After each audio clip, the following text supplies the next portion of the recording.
Good morning. I'm Miss Mulvaney in the library, and I'm excited to have you joining me today. We're going to be just taking a few minutes today to talk about something that impacts us every day, which is how we communicate with other people.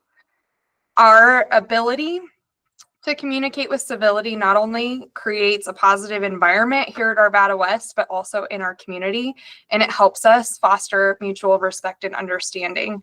So we just want to take some time today to go through a few slides and hopefully learn a bit about why civility matters.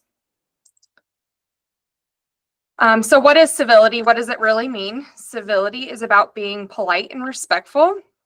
And being really considerate of other interactions, both in your classrooms and out in the real world. So we really want to work on that and continue to learn from how we agree and disagree and how we learn from others. It's more than just being nice or being upset about things. It's also about being empathetic, listening to other people actively, and really opening our perspectives and hoping to prevent misunderstanding as we learn from others and creating that constructive dialogue.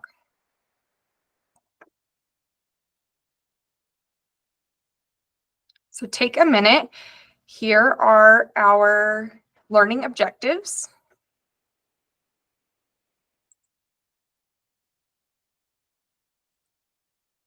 So first we want to define civil discourse. I'm going to take a second to just review that and identify why that can be a little challenging on the internet and in person, and how we can hopefully learn some strategies that help us with that and learn how to apply them. And then lastly, just really think about how we consider and be reflective of the power of words and actions that we share online and in person. So what is civil discourse? By definition, that is conversations that involve respectful sharing and debate of ideas, which we know happens quite often, especially in an election season. With today being election day, we wanted to make this a little relevant to that by just continuing to encourage good civil discourse by sharing our ideas and opinions and understanding other people's perspectives and values. All right, we're going to watch this quick video.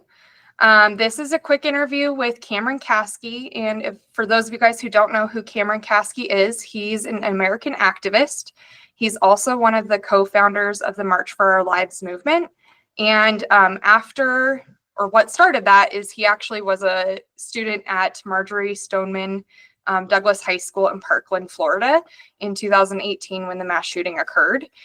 He's been well known for his advocacy around the United States and outside of the United States. And his whole goal is to advocate for his beliefs, but also encourage young people like yourselves to have civic engagement in society to create positive change. So as the video is going on, I hope that you guys consider the two questions on the board. What are some of the big takeaways from the story? And then what does he say about how to debate with people that you may disagree with, and kind of what you think about his thoughts. So we'll just take a minute to listen to this.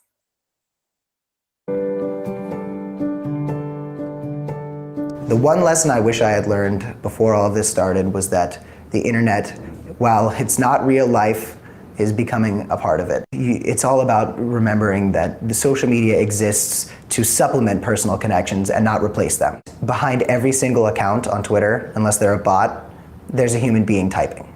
And that person might not realize just who they're interacting with. So you feel like it doesn't mean anything, and you feel like the people who see your comments aren't affected by it. We are now a part of this large ocean of connection, and it's now our job to be responsible. We need to hold ourselves accountable so somebody else doesn't do it for us.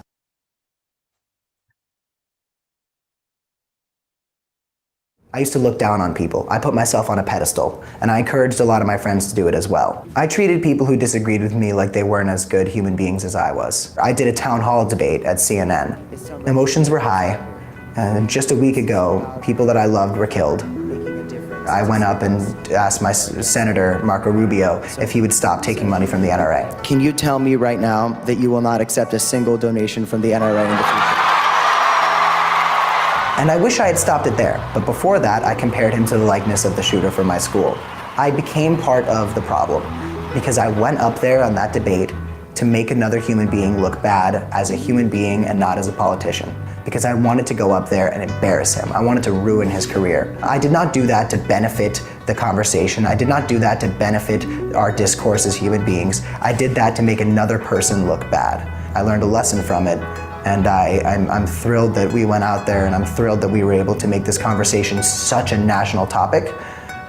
But at the end of the day, I'm never going to do something like that again. That's where we can stop this.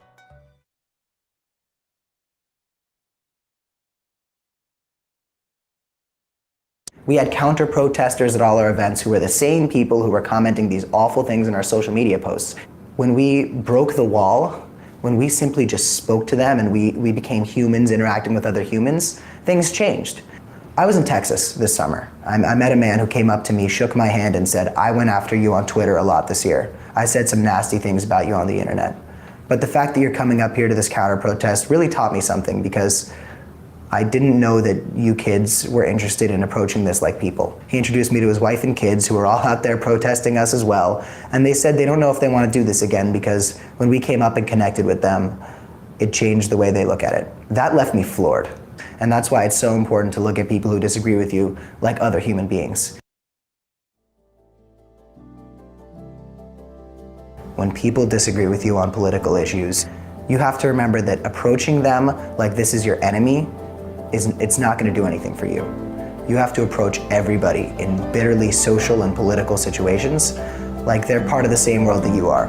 Approach a bitterly partisan topic, but come from a place where you want to learn. You learn the most from the people who disagree with you.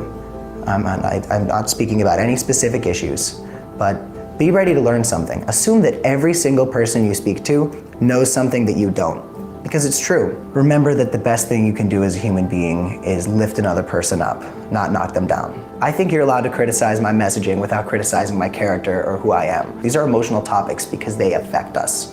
A lot of kids like me and like you believe what we believe because of our upbringing.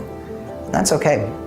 It's how we were raised. It's part of our character. I used to not understand how someone could disagree with me. But be ready to change people's hearts, be ready to change people's minds, and be open to changing your mind.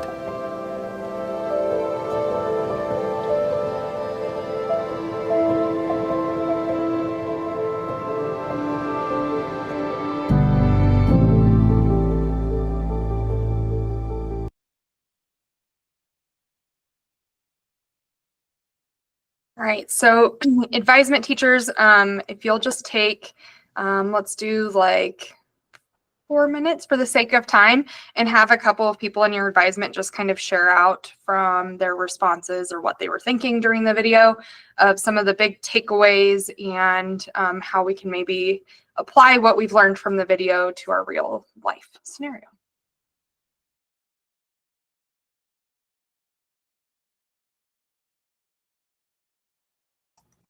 All right, if you'll start to wrap up your conversation, there should be a little bit of time at the end of our slides today that you can continue the dialogue about, but I want to make sure we get through everything. So about 5 seconds.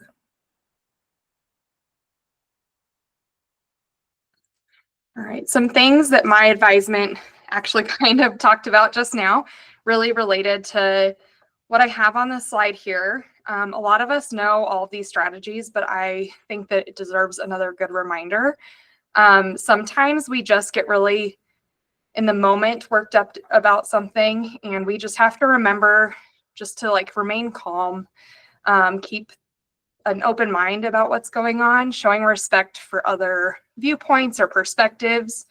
And really, like when you're responding to people, take a breath and really think about it before responding.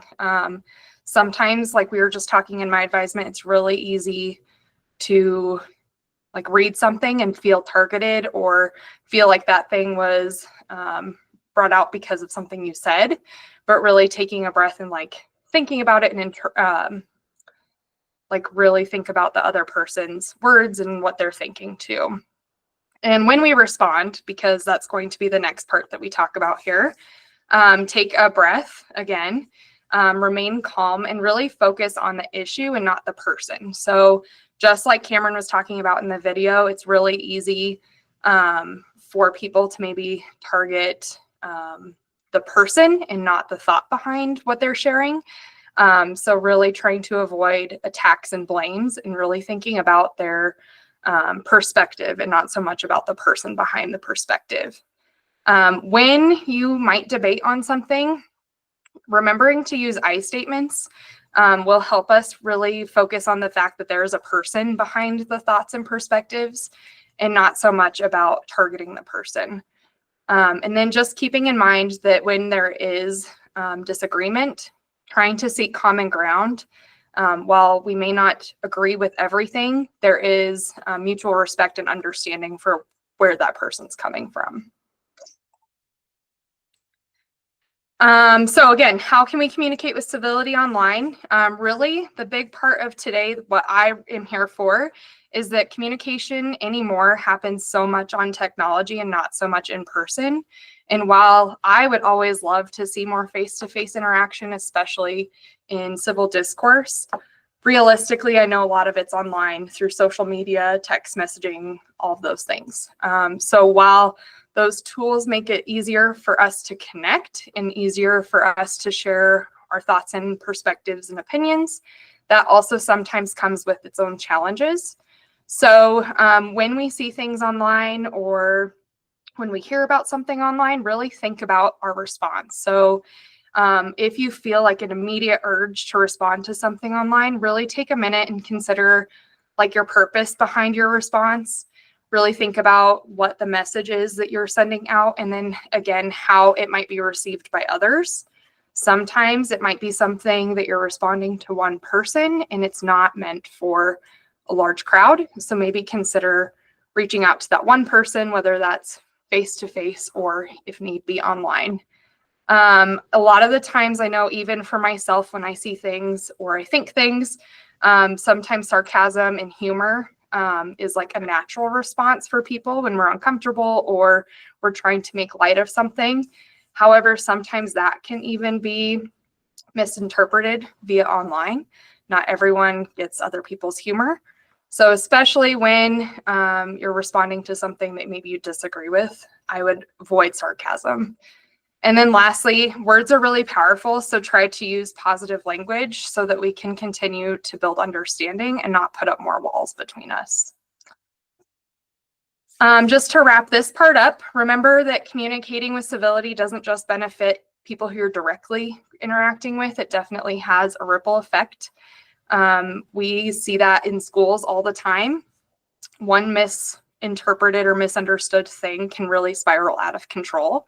So if we can take a minute and really just think about how we can have good dialogue and conversations, and maybe if we disagree, have a minute to really process before we respond. And then when we're really communicating civilly, it's just going to create a culture of mutual respect and understanding, both in the communities we work and learn in, but also in the communities we live in. So I hope that by the end of this today, we have this renewed kind of commitment to how we communicate with each other at school and in our community, and doing so with civility. It's definitely not always easy, but we always want to keep trying to be better people in society. So that's why I wanted to take a little bit of time out of our day to talk about this. So thanks for your attention. I hope that everyone walks away with a little bit out of this, and I encourage you guys to continue to lift yourselves up and others as we go through our day and our week and the rest of the school year. On another note, today is our last advisement before our Veterans Day Assembly next week, which I know I look forward to every year. And I just want to make sure that this message gets out to every advisement because it's very valuable and important before we get together. On Monday, we're going to be honoring our veterans and various heroes from various branches in our military. And we want to encourage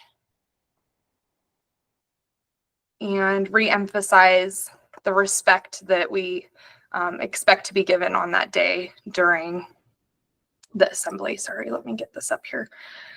All right, so what is the Veterans Day Assembly? Our student council puts on an assembly every year. It's a chance for us, whoops, little glitch, to celebrate and honor, there we go, our community together, and then also give us some time to thank our military veterans for their service and sacrifice. With respect, we really want to honor the contributions and sacrifices in that assembly and in the activities that go with it. In addition to that, with respect brings trust, and it also strengthens our community bond. So much like talking about communication, respect is a big part of that too. And when we are in our assembly and other celebrations on Monday, we want you and expect you, with respect, at Arvada West to listen. So pay attention to the stories and experiences that are shared. Take a minute to thank the servicemen and women that will be here and express gratitude for their service. And then when it is appropriate, make sure we support them. So clap when you're prompted. And then during certain times of the assembly, there are moments where we need to be silent because someone's speaking, or there's a video playing, or instructions are being given. So if we can just take some time to give respect to that. And then, as always, some people have slip ups. So if we see someone maybe not modeling the respectful behavior that we do expect, take a second and respectfully encourage your peers to listen. And if you have questions, ask those questions respectfully. And then in the end, respecting veterans means valuing their service and sacrifice. By showing that respect, we're honoring their contributions and strengthening our community. We love having assemblies, especially like this at the school. It is not like our homecoming assemblies where we're really rowdy and having games and things. This is more about being there to honor the sacrifices and the service of our military men and women. So please keep that in mind as we're there for the Veterans Day Assembly. I know the last kind of big thing that we saw as teachers in our email is that there is a flag ceremony. So teachers, please take some time to talk to your class about attending that and remembering that that respect is asked and required during that special flag raising ceremony. And additionally, we are still, as mentioned by Ms. Thorne in announcements, we're still collecting stuff for the mural. So those links have been sent out to your advisement teacher. And if you need help filling that out, definitely stop by the library. I'm happy to help. That is all I have for today. We have about 5 spare minutes. So advisement teachers, I would encourage you to continue the dialogue on civil communication and take some time to discuss the Veterans Day ceremony and assembly next week. And with that, I hope you all have a good election day and have a great week this week.